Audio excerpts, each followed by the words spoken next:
The PM tells me that they spoke with Dan yesterday, and that Dan said the report was in my court. But interestingly enough, Dan conveniently failed to mention to the PM during that conversation that I had suffered a major emergency, that Dan had witnessed just the day before, that I was presently indisposed, and that I would likely need some time to recover.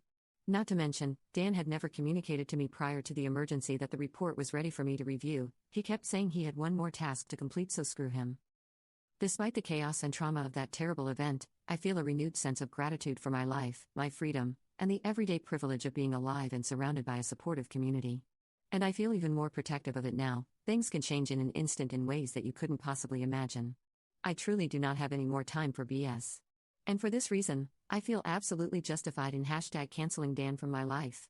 I'm not going to try to get him fired or anything like that, but I refuse to spend my days in close proximity to him at the office. We currently sit right next to each other in a 2-desk office space, but there are other desks in an adjacent office space that I can use, so I plan to move my desk away from his. He can say goodbye to any and all opportunities to support me on my projects. I no longer trust him to be a reliable and respectful team player. And most importantly, if he decides to confront me, which he might because he's actually alarmingly confrontational, I will calmly explain to him that I find his professionalism and working style to be unaligned with what I'm looking for on my projects and in my career. He'll have to find someone else to work with. Good luck, you piece of trash. Thanks for listening. Update. Felt like posting an update. All my charges, 4 misdemeanors for resisting arrest, were dismissed because the police arrested me unlawfully. I'm also moving forward with civil litigation against the police department. Thought about just dropping it and moving in my life, but then I saw the police body cam footage and it is disturbing to say the least. Worse than I even remembered. It brought my partner and father to tears. They are not criers. My mother was simply hysterical and couldn't even get through the first few minutes. She said watching her child be held down and beaten while I was crying and screaming for help was entirely too much for her to bear. I'm shaking again, even recounting it now.